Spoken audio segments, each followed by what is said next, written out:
The gleaming Patek Philippe on Julian Croft's wrist was a testament to his meticulously crafted life. Expensive, precise, and utterly flawless. Or so he believed. When his beautiful wife, Amelia, announced her pregnancy, joy was the expected response. But as her body began to change, a cruel obsession with perfection consumed Julian. He saw not the miracle of new life, but an imperfect Iona's stain on his pristine world. With callous words and a heart of ice, he cast his pregnant wife out. But 3 weeks later, a single call from Amelia's doctor wouldn't just shatter Julian's illusions. It would ignite a firestorm that would burn his gilded empire to ash. The penthouse apartment on Park Avenue floated above New York City like a modern-day Olympus, its floor-to-ceiling windows framing a panorama of glittering skyscrapers and the distant emerald smudge of Central Park. Inside, the air hummed with the quiet thrum of expensive technology and the subtle scent of imported lilies, always fresh, always perfectly arranged. This was Julian Croft's world, a meticulously curated stage for his equally meticulously curated life. Julian, at 38, was the kind of man whose suits were always bespoke, whose handshake was firm to the point of bruising, and whose ambition had carved a swath through the ruthless world of international finance, leaving him a veritable titan before 40. His company, Croft Holdings, was a name whispered with awe and a touch of fear in boardrooms across the globe. Amelia Dubois had entered this world 5 years prior, a whirlwind romance that had culminated in a wedding splashed across the society pages. She was then an art curator, her beauty as striking as her intellect, possessing a warmth that seemed, for a time, to thaw even Julian's notoriously cool demeanor. She was his perfect partner, elegant, poised, and a stunning accoutrement at his endless galas and business dinners. Julian often remarked with a proprietary gleam in his eye that they were the city's golden couple. For a while, Amelia had believed it. She'd loved Julian, or at least the man he presented to her in the early days, charming, attentive, a protector. The opulence, while initially overwhelming, had become a backdrop to what she hoped would be a life filled with love and, eventually, children. The news of her pregnancy, confirmed by Dr. Lena Hansen at the Serafina Clinic for Women, the city's most exclusive and discreet maternity care facility, was for Amelia a moment of pure, unadulterated joy. She'd envisioned Julian's delight, the way his eyes, usually so sharp and calculating, would soften with paternal pride. His initial reaction was indeed one of satisfaction. An heir. It was appropriate, necessary even for the Croft dynasty he was building. He presented her with a diamond bracelet, so heavy it felt like a beautiful, glittering manacle. "To my perfect wife, carrying my perfect child," the inscription read. The word perfect was beginning to send a small shiver down Amelia's spine. As the first trimester bloomed into the second, Amelia's body began its natural, miraculous transformation. The gentle swell of her belly, the subtle rounding of her hips, these were changes she embraced with a quiet wonder. Julian, however, did not. His observations started as seemingly innocuous comments, slivers of ice in the warm bath of her happiness. "Your dress seems a bit snug today, darling. Perhaps we should have a word with your tailor." Or, "Are you sure the chef is sticking to the nutritionist plan, Amelia? We wouldn't want any unnecessary expansion." Amelia would force a smile, her heart sinking a little further each time. "It's just a pregnancy, Julian. It's normal." "Normal is a relative term, my dear," he'd reply, his gaze lingering on her changing form with an expression she couldn't quite decipher. It wasn't admiration. It felt more like scrutiny, like she was a prized racehorse suddenly developing an unforeseen flaw. The real name that often punctuated Julian's demands for perfection was Savile Row. Every suit he owned, every coat, was a testament to the tailors there. He'd once sent back a cashmere sport coat because the lapel stitching was, in his words, a millimeter off from true artistry.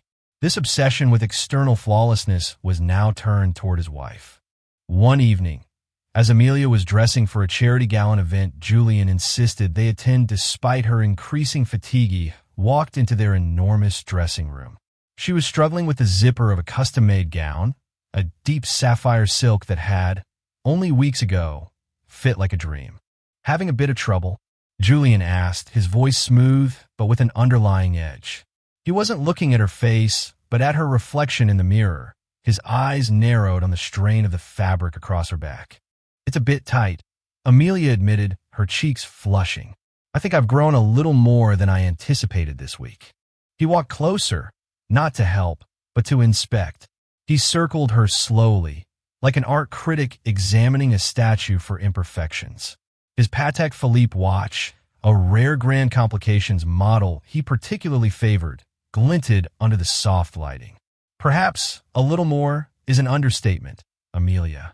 This isn't just baby weight. This is carelessness." The word carelessness struck Amelia like a physical blow. "Julian, how can you say that? I'm growing a human being. Our child deserves a mother who maintains a degree of discipline," he retorted, his voice losing its silkiness, replaced by a cold displeasure. "I have an image to uphold. We have an image. Your current state is becoming problematic." Tears pricked Amelia's eyes. "Problematic? My pregnancy is problematic for you. Your handling of it, yes," he snapped. "Look at yourself. You're letting yourself go. What will people say? What will my business partners think? That Julian Croft can't even manage his own household." Amelia sank onto the velvet ottoman, the unzipped dress gaping. The beautiful room, filled with designer clothes and priceless jewels, suddenly felt like a luxurious prison. The lilies on the vanity seemed to mock her with their unchanging perfection. "I'm eating healthily, Julian. The doctor says I'm fine, and the baby is fine. Dr. Hansen caters to women who can afford to be complacent," Julian sneered. "I expect more. I demand more." He tapped the face of his Patek Philippe. "Time is ticking, Amelia. Get yourself under control before I lose my patience entirely."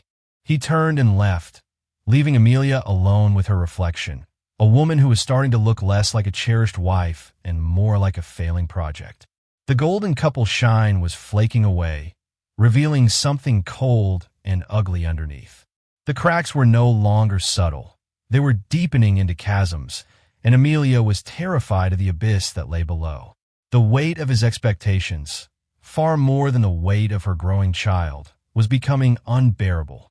The weeks that followed were a masterclass in Julian Croft's particular brand of cruelty, a slow, deliberate dismantling of Amelia's self-worth, all under the guise of concern and maintaining standards. The Park Avenue penthouse, once a symbol of their shared success, transformed into a battleground where Amelia's changing body was the territory under siege. Julian's comments escalated from snide remarks to outright demands. He hired a new, stricter nutritionist, a stern woman named Ms. Albright, who presented Amelia with color-coded charts and portion sizes that seemed better suited to a runway model than a pregnant woman in her second trimester. Meals became an ordeal, with Julian often watching her eat, his fork poised, his eyes scrutinizing every mouthful. "Are you sure that's on Ms. Albright's approved list, Amelia? Remember, discipline is paramount." Her wardrobe was overhauled. Garments deemed unflattering or too matronly disappeared, replaced by a curated selection of severely tailored maternity where that Julian insisted would minimize the damage. He spoke of her pregnancy not as a miracle, but as an unfortunate temporary disfigurement that needed to be managed and concealed as much as possible. Amelia found herself retreating, her natural effervescence dimming with each passing day. She made excuses to avoid social engagements, the thought of parading her growing bump under the critical eyes of Julian's associates and Julian himself filling her with anxiety. She knew they weren't just looking at her. They were gauging Julian's reaction, his control. The whispers in their elite circle were subtle but sharp, like tiny shards of glass. One afternoon, Khloes, Amelia's closest friend from her gallery days, came to visit. Khloes, with her bohemian style and refreshingly down-to-earth perspective, took one look at Amelia's haunted eyes and the meticulously arranged, joyless nursery Julian had commissioned all muted grays and whites. Devoid of warmth, and her expression grew concerned. Ames, are you okay? Khloe asked, her voice gentle as she took Amelia's hand. You look fragile. Amelia tried to smile, but it felt like a grimace. Just tired, Khloe. Pregnancy, you know. I know pregnancy, Khloe said, her gaze unwavering. I also know Julian, and I know that look in your eyes. It's the same look you had after your father passed, like you're carrying the weight of the world. Amelia's composure began to crumble. He has very high standards, Khloe. For everything. For me. Standards for what, Amelia? For how a pregnant woman should look? Does he think your show pony he needs to keep in prime condition? Khloe's voice was laced with an anger Amelia rarely heard from her easygoing friend. This isn't about standards. It's about control. It's cruel. Amelia pulled her hand away, a flicker of defensiveness, a conditioned response. He doesn't mean to be cruel. He's just stressed. Business is demanding. And growing his child isn't. Khloe countered. Ames, this isn't right. What you're describing, it's emotional abuse. The words hung in the air, stark and undeniable. Amelia had skirted around them in her own mind, but hearing Khloe say them aloud was like a splash of icy water. She couldn't refute it. The constant criticism, the monitoring, the implication that her body's natural processes were a personal failing it was a relentless siege on her spirit. The breaking point arrived during Amelia's 28th week of pregnancy. She was noticeably larger now, the curve of her belly prominent and undeniable. She felt the baby kick, a small, fluttering reassurance that she clung to in the face of Julian's increasing hostility. He had been particularly agitated all week, a major deal in Hong Kong showing signs of unraveling. His temper, always simmering beneath the surface, was now dangerously close to boiling over. He'd summoned her to his study, a cavernous room lined with dark wood and leather-bound books he never read.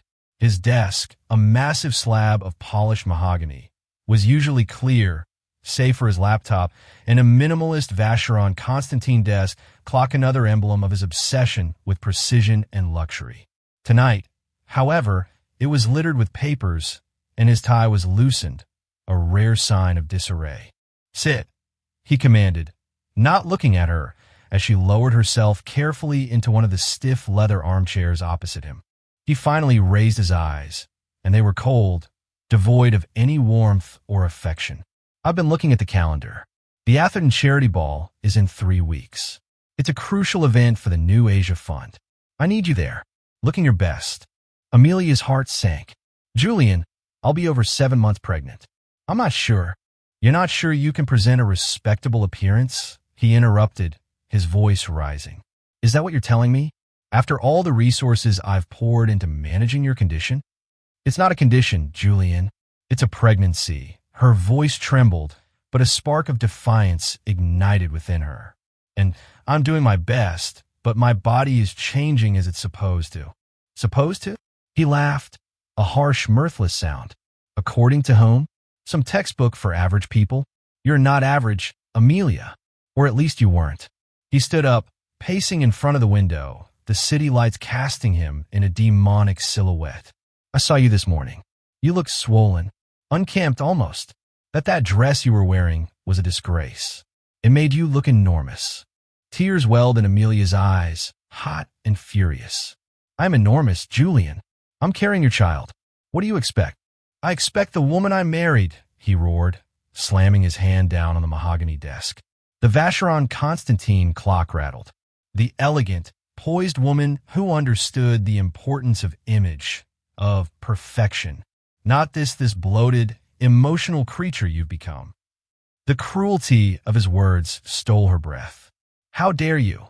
She whispered, rising unsteadily to her feet. I dare because it's the truth, he spat, advancing on her. You've let yourself go completely. You're an embarrassment. I can't have you by my side looking like that. You're ruining everything I've built. I'm ruining it. Amelia cried, her voice cracking. By having your baby? Is that how little our child means to you? Is that how little I mean to you? Julian's face was contorted with rage.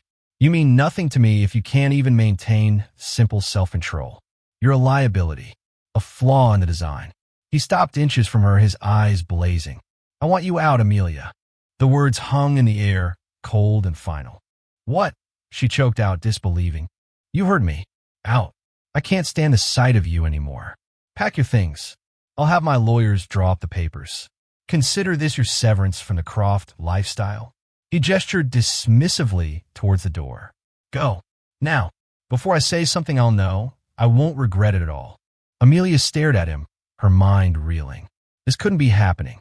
This was Julian, her husband, the father of her unborn child. But the man standing before her was a stranger, a monster sculpted from ambition and vanity. Julian, please, she began, a desperate plea. Don't beg, Amelia. It's unbecoming. He turned his back on her, gazing out at his kingdom of lights. His profile as hard and unforgiving as the granite of the skyscrapers. My driver will take you wherever you want to go. Just ensure it's far away from here. Numbly, Amelia turned and walked out of the study, each step an agonizing effort. The beautiful penthouse, her gilded cage, now felt like a tomb. The scent of lilies was cloying, suffocating. As she passed the hall mirror, she caught a glimpse of her reflection. A pregnant woman, her face streaked with tears, her eyes wide with shock and a dawning, terrifying understanding of the abyss Julian had just thrown her into. The unraveling was complete. She was alone. The polished marble lobby of the Park Avenue building, usually a symbol of arrival and prestige, felt like the gateway to an icy exile. As Amelia stepped out of the private elevator for the last time, Julian's driver, a stoic man named Peterson who had witnessed years of the Croft's public facade, stood by a sleek black Bentley, his expression unreadable. He didn't meet her eyes as he opened the door. Amelia had packed hastily, her hands shaking, her mind a maelstrom of disbelief and a pain so profound it felt like a physical wound. She'd taken only a few personal belongings, some clothes that actually fit her burgeoning belly, and a small, worn teddy bear relic from her own childhood she'd saved for the baby. Julian hadn't emerged from his study. No goodbye, no last look, just the chilling finality of his decree. Where to, Mrs. Croft? Peterson asked, his voice neutral, as if he were merely chauffeuring her to another one of Julian's endless social obligations. The question hung in the opulent silence of the car. Where could she go? Her parents were gone. Her social circle was Julian's circle, a constellation of people who orbited his wealth and power. The thought of their pity, or worse, their whispered judgments, was unbearable. Then she remembered Khloe. Khloe, who had seen the truth in her eyes. Khloe, who lived in a vibrant, slightly chaotic apartment in Greenwich Village, a world away from Julian's sterile perfection. Greenwich Village. Amelia managed, her voice barely a whisper. I'll give you the address.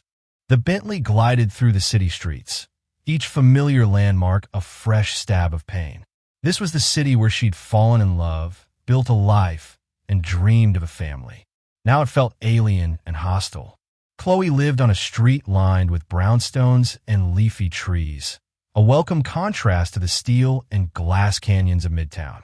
When Amelia, tear-streaked and clutching a single suitcase, appeared on her doorstep, Khloe's warm embrace was the first genuine human comfort Amelia had felt in months. Oh, Ames, Khloe breathed, ushering her inside. That bastard. That absolute bastard. Come in. Khloe's apartment was small but cozy, filled with books, art supplies, and the comforting aroma of brewing coffee. It was a haven of normalcy, of genuine life, so different from the cold, curated emptiness Amelia had left behind. Over endless cups of chamomile tea, the whole sordid story tumbled out. Julian's escalating cruelty, his obsession with her weight, the final brutal dismissal. Khloe listened, her expression shifting from outrage to a fierce, protective anger. He threw you out pregnant because you're pregnant? The man is a monster, Amelia. A certifiable narcissist. I don't know what to do, Khloe. Amelia wept, the dam of her carefully constructed composure finally breaking. I have nothing. He controls everything that counts, the properties. You have me, Khloe said firmly, squeezing her hand. And you have that little one, she added, glancing at Amelia's belly. We'll figure this out. First things first, you need to see your doctor. Not just for the baby, but for you. The stress he's put you under, it can't be good. Amelia had an appointment scheduled at the Serafina Clinic for Women the following week. The thought of going there alone, without Julian's chauffeured car and the aura of being Mrs. Croft, filled her with a new kind of dread. But Khloe was right. Her health, and the baby's health, was paramount now.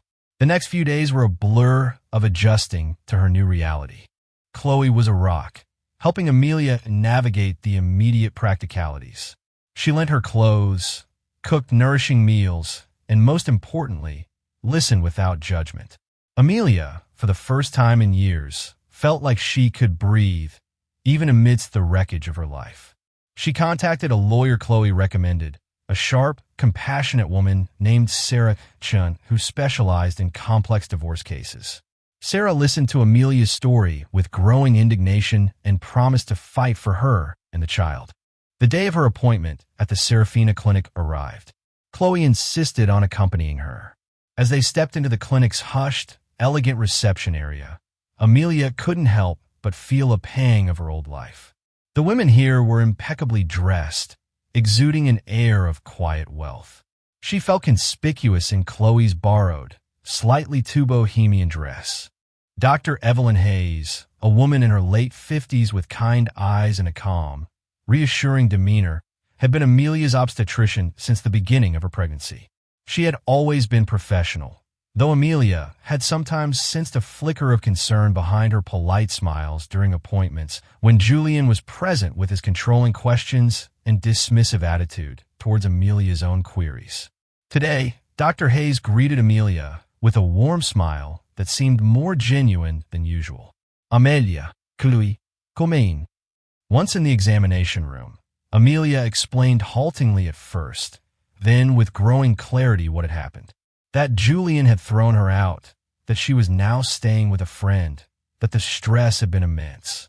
Dr. Hayes listened patiently, her expression becoming increasingly grave.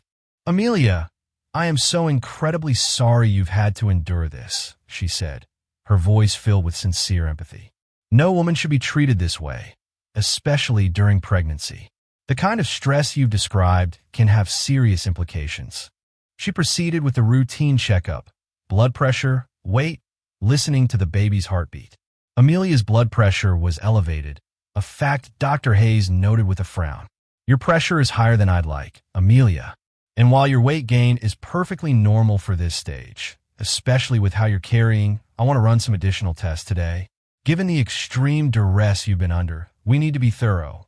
An ultrasound was performed.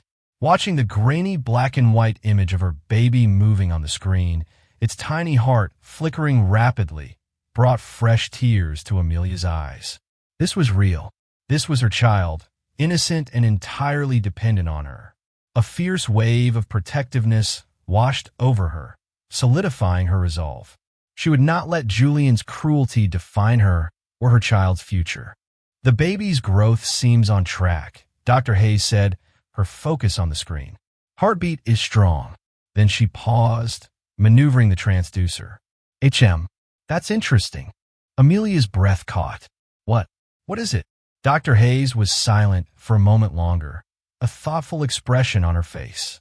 Amelia, she said, turning to her with a gentle but serious look. There's something I didn't pick up on previous scans. Or perhaps it wasn't as clear. It seems you've been carrying a bit more than we initially thought. Khloe leaned forward, her hand instinctively going to Amelia's shoulder. What do you mean? Amelia asked, her heart pounding. Dr. Hayes smiled, a small, tentative smile. Amelia, it appears you're not just having one baby. You're having two. You're pregnant with twins. Amelia stared at her, speechless. Twins. The excessive weight gain Julian had berated her for. The reason he had called her bloated and undisciplined. She was carrying two babies. A hysterical laugh, tinged with tears, bubbled up from her. Twins. It wasn't a flaw. It was a double blessing. But Dr. Hayes' expression quickly sobered again. This is wonderful news, of course, Amelia, but a twin pregnancy inherently carries more risks. And given your elevated blood pressure and the recent stress, we need to be extra vigilant. I want you on modified bed rest for now, and we'll need to monitor you very closely. There are some further tests I need to send off, just to be comprehensive. The news of twins was a joyful, terrifying, vindicating shock. But as Amelia left the clinic with Khloe, a new anxiety settled in. She was now responsible for 2 lives, and she was doing it alone, with an uncertain future and an ex-husband who had shown himself capable of unimaginable cruelty. The glimmer of hope, the double miracle growing inside her, was tinged with the shadow of the challenges ahead. But for the first time in a long time, Amelia also felt a surge of strength. She wasn't just Julian Croft's discarded wife. She was Amelia Dubois, and she was about to become a mother of 2. The 3 weeks that followed the revelation of the twin pregnancy were a strange mix of anxiety, burgeoning hope, and a surprising sense of peace for Amelia. Confined mostly to Khloe's comfortable couch under doctor's orders for modified bed rest, she had time to think, to grieve, and to begin planning for a future she hadn't envisioned. Khloe was her guardian angel, plying her with tea and healthy snacks, reading aloud from novels, and handling communication with Sarah Chun, the lawyer. Sarah was making progress. She had formally notified Julian's legal team of Amelia's situation and her intent to file for divorce, seeking full custody and substantial child support, especially now given the twin pregnancy and Amelia's high-risk status requiring specialized care. Julian's lawyers had responded with characteristic arrogance, initially offering a paltry, insulting settlement, clearly underestimating Amelia's resolve and the changing circumstances. Amelia's focus, however, was on the upcoming follow-up appointment with Dr. Hayes.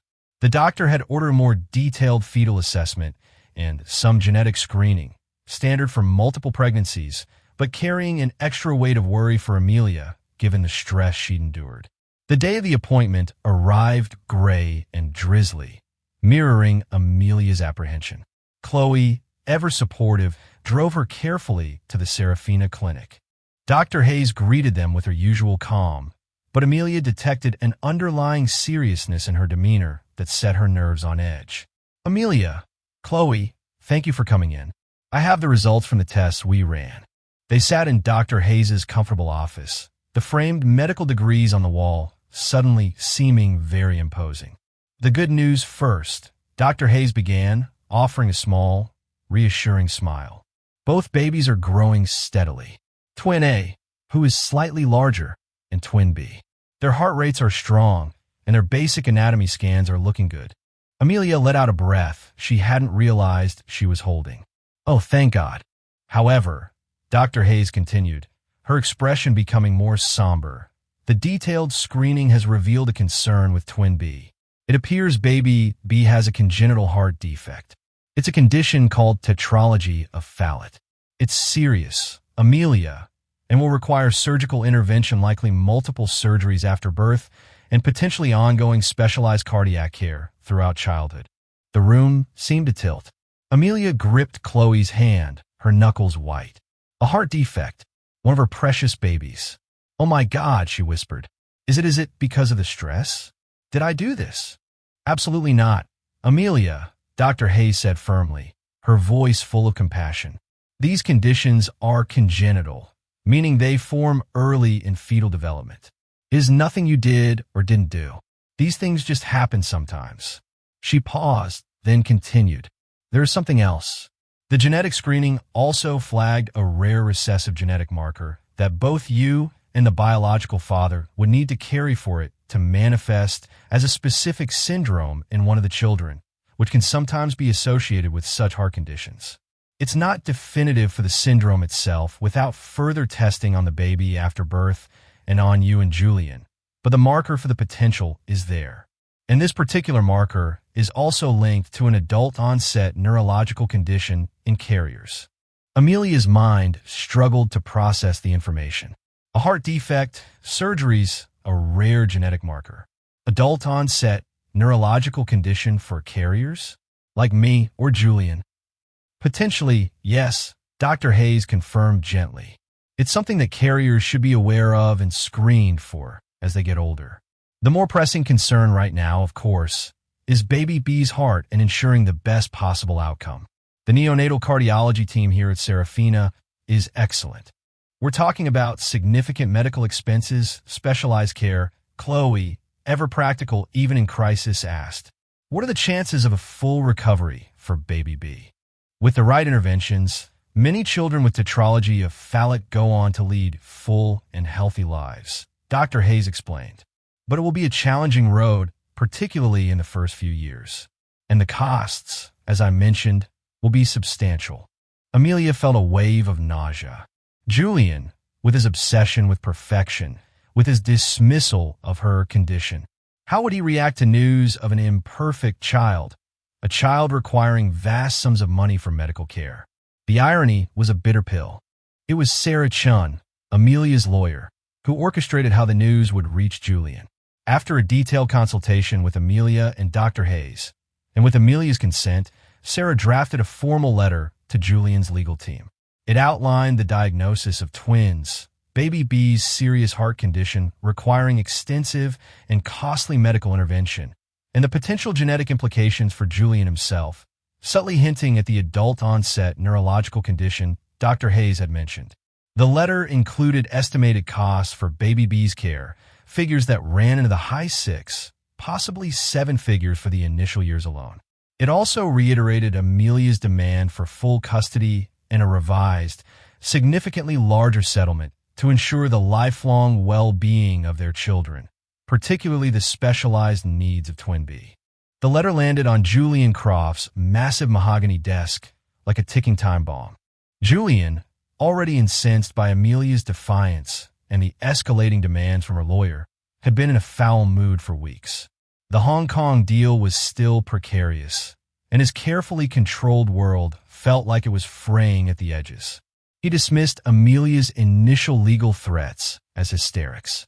He'd provide a reasonable amount, enough to silence her, and then erase her and her inconvenient pregnancy from his life. He read Sarah Chen's letter, his brow furrowing. Twins, he scoffed, just Amelia's luck to double down on her leverage. Then he reached the part about baby B's congenital heart defect. Tetralogy of Fallot, surgical intervention, ongoing specialized care. The words swam before his eyes. Imperfect, a defective child, his child. The estimated costs were staggering. But it wasn't just the money. It was the flaw, the imperfection. His heir, or one of them, was damaged. Then he read the section about the rare recessive genetic marker, the potential adult-onset neurological condition for carriers. For him, Julian felt a cold dread seep into his bones, a sensation entirely alien to him. He, Julian Croft, the epitome of strength and perfection, a carrier of a flawed gene, a potential ticking time bomb within his own perfect physique. He thought of his Patek Philippe, its intricate movements a marvel of precision. His own body, he now realized, could harbor a hidden, catastrophic imperfection. His initial reaction was denial, then rage. He hurled the letter across the room. Lies! She's making it up to extort me, he roared to the empty study. He imagined Amelia, smugly plotting this, using a sick child to ruin him. He picked up the phone and dialed his lead attorney, barking orders. Get to the bottom of this. I want independent verification. This is a sham. But deep down, a sliver of terror had pierced his armor. He remembered his own father, a man Julian had always tried to surpass, who had suffered from a mysterious, debilitating illness in his later years, something the family never spoke about, attributing it to stress. Could it be connected? The next few days were a blur of frantic activity for Julian's legal and medical team. They contacted the Serafina Clinic, demanding access to records, which were only released with Amelia's tightly controlled consent, further infuriating Julian. They consulted their own high-priced medical experts. The news that came back was unequivocal. Dr. Hayes' diagnosis was accurate. Baby B did indeed have tetralogy of Fallot. The genetic marker was real. And yes, it carried implications for Julian himself, necessitating he undergo genetic testing. The destruction of Julian Croft began not with a bang, but with the quiet, irrefutable confirmation of medical science. His carefully constructed facade of perfection, already cracked by Amelia's departure, now showed signs of catastrophic structural failure. His image, the flawless tycoon, the man in control, was threatened. News like this, if it got out, would be devastating. His business partners, his rivals, the society vultures, they would pick him apart. Marcus Thorne, his longtime competitor, would have a field day. But it was more than public image. It was the personal horror. His child was imperfect. He himself might be imperfect, a carrier of a flaw. The irony was a cruel, relentless tormentor. His disgust for Amelia's weight gain, her natural maternal transformation, now seemed like a grotesque joke in the face of this. He had cast out his wife, the mother of his children, for the crime of being human, while he himself carried the seeds of genetic fallibility. He recalled Amelia's face, tear-streaked and pleading as he'd ordered her out. He remembered his cold dismissal, his utter lack of compassion. The weight of his cruelty, for the first time, began to settle upon him, not as a distant intellectual concept, but as a crushing personal burden. The news from the doctor, intended to secure Amelia and her children's future, had done more than that. It had planted a seed of terror in Julian's soul, and the tendrils of that fear were rapidly taking root, threatening to pull down everything he had built, starting with the man himself. His world wasn't just crumbling, it was being systematically, irrevocably destroyed from the inside out. While Julian's world imploded, Amelia's was, in a strange way, expanding. The fear and uncertainty hadn't vanished, but they were now interwoven with a steely determination and the profound, burgeoning love for the two tiny lives she carried. Her days were no longer dictated by Julian's whims or the oppressive atmosphere of the penthouse, but by the rhythms of her pregnancy, doctor's appointments, and the quiet, unwavering support of Khloe. The Serafina Clinic became a second home. Dr. Hayes and her team were a beacon of calm expertise, guiding Amelia through the complexities of a high-risk twin pregnancy. The neonatal cardiologist explained baby B's upcoming surgeries with compassion and confidence, assuring Amelia that while the journey would be challenging, there was every reason for optimism. Amelia focused on their words, on the strength of her babies, and on her own resilience. In the final weeks of her pregnancy, Amelia moved into a modest but bright two-bedroom apartment that Sarah Chun had helped secure using funds from the initial emergency support order. Khloe, of course, helped her decorate, filling it with warmth, soft colors, and the promise of new beginnings. It was a world away from the cold grandeur of Park Avenue, and Amelia loved it. It was hers. The twins, a boy and a girl, arrived a few weeks early. Amelia named them Liam, twin A, robust and calm, and Sophie, twin B, tiny but with a surprisingly strong cry. Sophie was indeed born with tetralogy of Fallot and was whisked away to the neonatal intensive care unit, almost immediately a tiny warrior preparing for her first battle. Amelia, recovering from a cesarean section, found a strength she didn't know she possessed. She divided her time between Liam's bassinet and Sophie's incubator, whispering words of love and encouragement to both. Khloe was a constant presence, as was Aunt Mariah, a kind, sensible woman, Amelia's late mother's sister, who had flown in from Vermont upon hearing the news, her calm practicality a soothing balm. Sophie's first open-heart surgery, performed when she was just 10 days old, was the longest, most terrifying day of Amelia's life. She sat in the waiting room, Liam cradled in Aunt Mariah's arms, Khloe pacing beside her, the minutes stretching into an eternity. When the surgeon finally emerged, his face tired but hopeful, and announced that the surgery had gone well, Amelia crumpled in relief, tears of gratitude streaming down her face. Julian was notably absent from this chapter. He had been served with the final divorce papers and the custody agreement, which granted Amelia full legal and physical custody. He was permitted supervised visitation under strict conditions, if and when Amelia deemed it appropriate and not detrimental to the children's well-being. He had not contested. The fight, it seemed, had gone out of him. His lawyers had quietly agreed to the substantial child support and medical trust fund. His only communication had been a stilted, formal note delivered by his attorney acknowledging the birth and stating that funds have been transferred. There was no personal touch, no flicker of paternal feeling, only the cold mechanics of legal obligation. A beautiful ending. 5 years later, the late afternoon sun cast long, golden shadows across the great lawn in Central Park. The air was filled with the sounds of a child's birthday party, squeals of laughter, the rhythmic thud of a soccer ball, and the off-key but enthusiastic singing of Happy Birthday. At the center of it all was Amelia, her face glowing with a happiness that was deep and real. Beside her, a kind-faced man named David gently pushed their son, Liam, on a swing, his giggles echoing in the warm air.